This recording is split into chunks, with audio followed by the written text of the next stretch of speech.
Sir, Chanakya जी ने अपने एक श्लोक में ऐसा बोला था कि जो जंगल में सीधे पेड़ होते हैं वो सबसे पहले कटते हैं और टेढ़े पेड़ हमेशा बाद में। तो सर, एक कैसी लाइफ अच्छी होती है, मतलब ऑनेस्टी वाली, सेल्फलेस वाली, जैसे आप हम लोगों के लिए इतना कुछ कर रहे हैं, या एक सेल्फ माइंडेड अपने बारे में सोचकर? पहले तो सीधे साधे की डेफिनेशन को ठीक करो। आप क्या बेवकूफ को सीधा साधा कह रहे हो? ज्यादातर लोग यही गलती करते हैं। बेवकूफ मतलब क्या कि कोई भी आए और आपके साथ में कुछ भी करके चला जाए, उसको आप सीधा साधा कहोगे या बेवकूफ कहोगे? सीधा साधा मतलब क्या? पहले इस डेफिनेशन को ठीक करो अपने माइंड में। सीधा साधा मतलब क्या कि आप अपने फायदे के लिए कभी किसी का नुकसान नहीं करते हो, उसको सीधा साधा कहेंगे। लेकिन अगर दुनिया जो है वो हमेशा अपने फायदे के बारे में पहले सोचेगी, बाद में आपके फायदे के बारे में सोचेगी, चाहे आपका उसमें नुकसान होता है हो जाए। तो अगर कोई अपने फायदे के लिए आपका नुकसान करता ही चला जा रहा है, आपका काटता ही चला जा रहा है और आप अपना कटवाते ही चले जा रहे हैं, तो आपको सीधा साधा कहेंगे या बेवकूफ कहेंगे?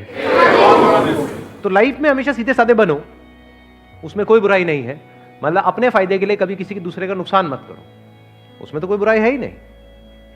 वो तो एक सीधा साधा रास्ता है, क्योंकि जो बंदा इस रास्ते पे चलेगा, नंबर 1, उसकी कभी किसी से कोई दुश्मनी नहीं होगी। सिंपल है ना?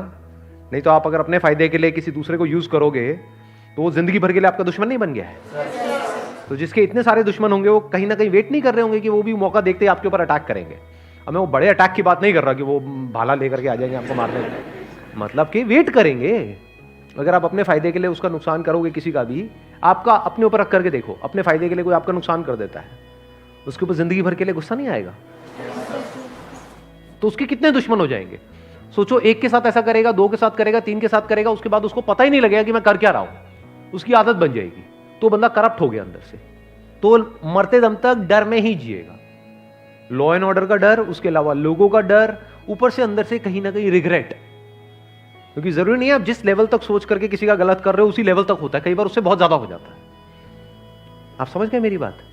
आप सोच रहे हो कि हाँ मेरे ये करने से सिर्फ इतना ही होगा, लेकिन बाद में आपको पता लगा सिर्फ इतना ही नहीं हुआ, उसकी वजह से ये भी हो गया, तो जिंदगी भर के लिए अंदर रिग्रेट्स आ जाएंगी कई तरह की। तो आप जियोगे क्या? ऊपर ऊपर से आपको ये सब करके थोड़ी बहुत सक्सेस मिल भी गई और अंदर से डर में जी रहे हो, अंदर से स्ट्रेस में जी रहे हो, तो ऐसी लाइफ किस काम की? सब बेकार हो गया ना। तो अब पॉइंट ये है यहां पे समझने वाला कि लाइफ में सीधा साधा बनो। सीधा साधा मतलब बिल्कुल सीधा साधा रास्ता पकड़ो, टेढ़े मेढ़े रास्तों के चक्करों में मत पड़ो। लाइफ में सीधा साधा बनो, लेकिन बेवकूफ मत बनो। आप ये कह सकते हो बेवकूफों का सबसे पहले कटता है, क्योंकि जब भी कोई कोटेशन होती है उसको एज इट इज नहीं देखना होता है, समझना होता है उसके पीछे का मीनिंग क्या है। तो मैं आपको मीनिंग एक्सप्लेन कर रहा हूं। चाणक्य जिन्होंने ये बात कही, क्या वो सीधे साधे नहीं थे? क्या वो अपने फायदे के लिए औरों को नुकसान करते थे? या वो पहले, क्योंकि मेरे को नहीं पता आप में से कितनों ने पढ़ा है उनके बारे में, कितनों ने पढ़ा है, कितनों को पता है उनका बैकग्राउंड।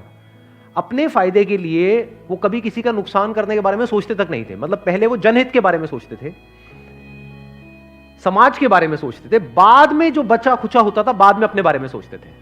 चाहते तो महलों में रह सकते थे, लेकिन एक छोटी सी झोपड़ी में रहते थे। इससे क्या समझ आ रहा है कि वो सेल्फिश तो बिल्कुल भी नहीं थे, लेकिन बेवकूफ नहीं थे, फॉर श्योर हाईली इंटेलिजेंट, समझदार थे।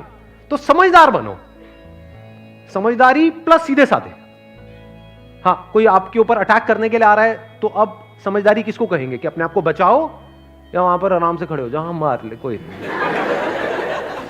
समझदारी किसको कहोगे? कि अपने आप को बचाओ। अब वहां से भागना है या उससे लड़ना है, या सही टाइम का वेट करना है उससे लड़ने के लिए, इसको समझदारी कहते हैं। बेवकूफी किसको कहेंगे? कोई आ रहा है, मान लो शेर आ रहा है आपको सामने से खाने के लिए, कोई नहीं खा ले, मैं तो पैदा इसीलिए गया, मुझे कहा था कि लाइफ में ना कभी किसी का बुरा नहीं करना है, आई कांट हार्म यू शेर। हाँ, वो कहेगा ठीक है मेरा तो हो गया, मेरा तो डिनर का इंतजाम हो गया। तो बेवकूफ मत बनो। मतलब जो मैंने अपने एक सेशन में बोला भी था कि इसको जो भी मैंने भी कहा, अगर उसको एक लाइन के अंदर सम अप करना हो तो वो ये है कि पावरफुल बनो लाइफ में, बिकॉज जिंदगी का एक सीधा सा लॉ है, सर्वाइवल ऑफ द फिटेस्ट। तो आपको पावरफुल बनना है, इसलिए नहीं कि आपको दूसरों को दबाना है या दूसरों के साथ में गलत करना है, इसलिए ताकि ये दुनिया आपको दबा ना सके।